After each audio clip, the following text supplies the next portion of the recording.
রাধে রাধে বন্ধুরা, নমস্কার। সঞ্চিতাস ব্লগে তোমাদের অনেক অনেক স্বাগত ও অনেক অনেক শুভেচ্ছা।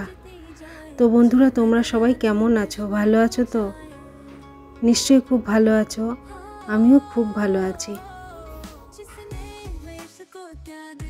তো দেখো, আজকে ফার্স্টেই আয়রন নিয়ে বসে গেছি। সন্ধ্যাবেলার কাজের মধ্যে ফার্স্টেই আয়রন করা। তো আয়রন না করে করে অনেক জমে গেছে, আর এগুলো সব কেচেছি। কেচে তুলে মানে স্লিপলেস কুর্তিগুলো কেচে তুলে রাখবো। তো তুলে রাখার আগে একটু আয়রন করে নিচ্ছি।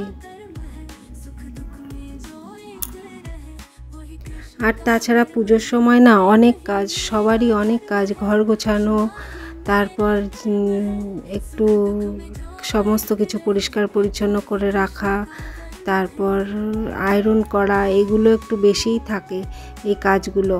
তো পুজোর সময় সেই জন্য একটু কাজও বেড়ে গেছে আমার।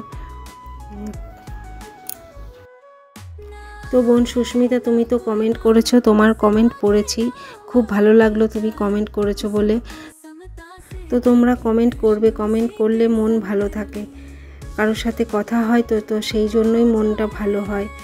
তো যাই হোক, তোমাদের যদি ভিডিওটি ভালো লেগে থাকে তাহলে অবশ্যই লাইক, কমেন্ট, শেয়ার ও সাবস্ক্রাইব করতে ভুলো না, তাহলে আমার ভিডিওটি পৌঁছে যাবে সবার আগে তোমার কাছে।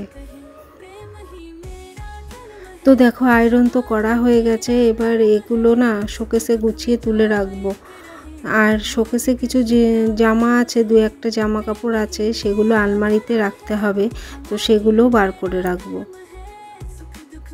জানো তো, শোকেসটা না আবার ভিতরে ওলটপালট হয়ে গেছে। আসলে এখন পুজো তো সামনে, এখন বারবার জামা কাপড় বার করা হচ্ছে, এটা নামানো হচ্ছে, পরা হচ্ছে, আবার গুছিয়ে রাখা হচ্ছে। মানে শোকেসটা আর গুছিয়ে রাখা হচ্ছে না, জায়গার জিনিসটা না আর জায়গায় রাখা হচ্ছে না। তাড়াহুড়োর কারণেই এটা হচ্ছে।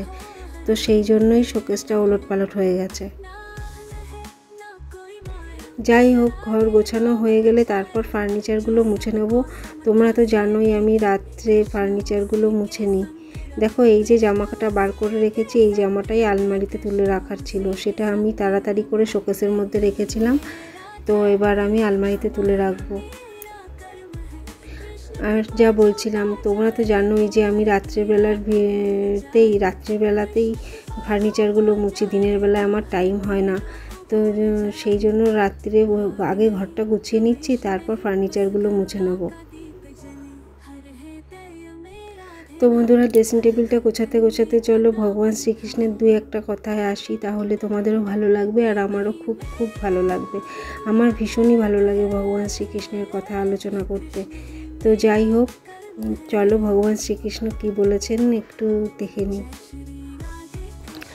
ভগবান শ্রীকৃষ্ণ বলেছেন, সকল কাজ যে আমায় স্মরণ করে শুরু করতে হবে এমন নয়।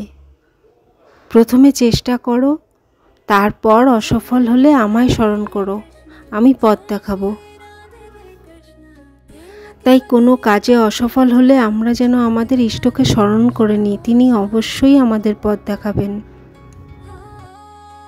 তো চলো সোফাটা গুছিয়ে নিই। সোফা গোছানো হয়ে গেলে তারপর ঘরের ফার্নিচারগুলো এবার মুছে নেব। আর বাকি সব কাজ হয়ে গেছে। তো সব কাজ তো আর শেয়ার করা যায় না তোমাদের সাথে, তো সেই জন্য সমস্ত কিছু আমি ভিডিওর মাঝে আনতেও পারি না, অনেকটা লং হয়ে যাবে সে ভিডিওটা। পুজোর সময় শুধু ঘরের কাজই না, নিজের জন্যও কাজ অনেক বেড়ে যায়।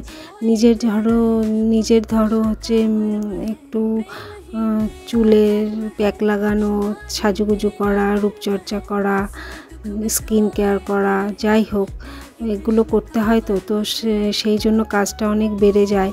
আর এইগুলো করার জন্য না আমি টাইমও পাচ্ছি না, টাইম বার করতে পারছি না। তো যাই হোক, কালকে দিনের বেলাতে একটু টাইম বার করে নিয়ে তারপর আমি যতটা পারি নিজের জন্য সময় বার করে নেব।